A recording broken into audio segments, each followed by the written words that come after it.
Newly elected House Speaker Boji D officially revokes the travel clearance of ACO Bicol Representative Zaldy Co. In a notice signed September 18, D notifies Co that his travel clearance to seek medical treatment in the US has been revoked effective immediately. D is ordering Co to come home within 10 days, citing public interest and the pressing national matters requiring Co's presence. The Isabela lawmaker does not elaborate. Co is accused of masterminding the last-minute realignments and budget insertions in the 2025 General Appropriations Act that led to the ballooning of the Department of Public Works and Highways budget. Co was the House Appropriations Committee Chair of the 19th Congress. President Bongbong Marcos also identified the company that Co founded, SunWest Incorporated, as among the top 15 contractors that cornered the bulk of flood control projects in the country. Inspections by both Marcos and Public Works Secretary Vince Dizon revealed that many of their projects, particularly in Oriental Mindoro, were either non-existent or substandard. This is D's first act in office since he was elected unopposed as leader of the lower chamber.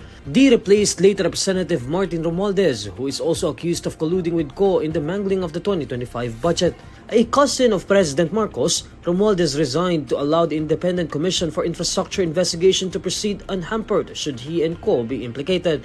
Before this, other House leaders insisted that Co must come home and face the issues. This includes presidential son and majority leader Sandro Marcos, who said the controversies were dragging the House into the mud.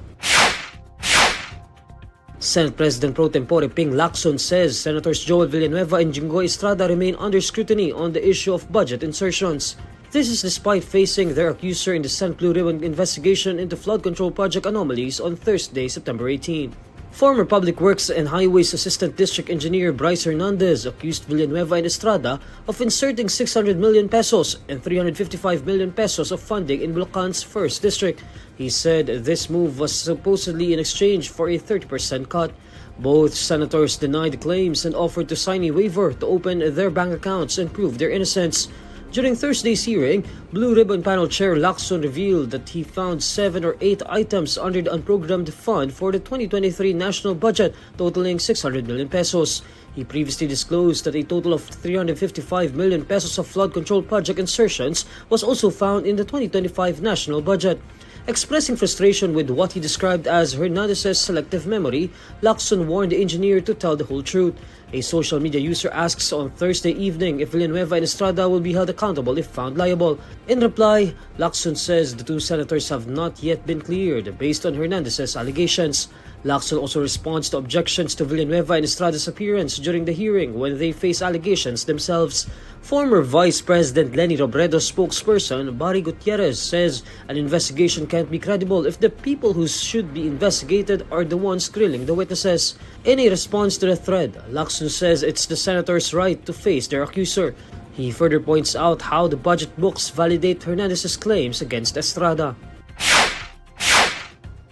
Senate President Pro Tempore Ping Lacson says former Public Works and Highways Assistant District Engineer Bryce Hernandez will be allowed to go out of the Senate premises over the weekend to gather more evidence. At the Senate Blue Ribbon Committee hearing on Thursday, September 18, Hernandez hinted that more government officials might be involved in the anomalous flood control projects, but he said he lacks the evidence to prove it. Hernandez was earlier cited for contempt for allegedly lying before the panel and is currently detained in the Senate. Hernandez has accused Senators Joel Villanueva and Jingoy Estrada of allegedly maneuvering to allocate 600 million pesos and 355 million pesos for funding in Bulacan's 1st District in exchange for alleged 30% cut. Lacson notes that Hernandez's allegation on budget insertion is already validated. However, he says the engineer's allegation regarding the 30% kickback needs more proof. Once Hernandez shows proof of the 30% commission, Lacson says they could recommend to the Independent Commission for Infrastructure and the Office of the Ombudsman for appropriate action against the two senators. Both Villanueva and Estrada have denied accusations against them. The two senators have also expressed willingness to sign any waiver to open their respective bank accounts. Former Department of Public Works and Highways Bulacan Assistant District Engineer Bryce Hernandez is turning over one of his luxury cars to the Independent Commission for Infrastructure. Hernandez surrenders the luxury vehicle on Friday, September 19, amid the ongoing investigation into the alleged flood control anomalies. In a statement, Independent Commission for Infrastructure Chairperson Andres Reyes says Hernandez turned over the vehicle as a sign of good faith and willingness to further cooperate with the Commission. Independent Commission for Infrastructure Special Advisor Benjamin Nagalong says the luxury car's cost is around 12 million pesos.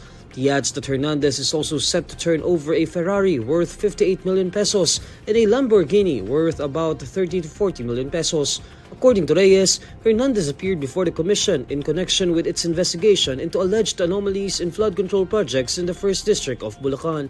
Reyes says Hernandez answered all questions freely and voluntarily without evasion and showed full cooperation.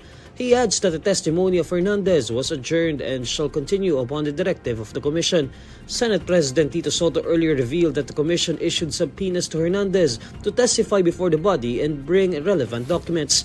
Independent Commission for Infrastructure is the super body created by President Bongbong Marcos to probe into the country's infrastructure projects over the past decade. Hernandez has claimed several lawmakers received kickbacks from Bulacan Coast projects.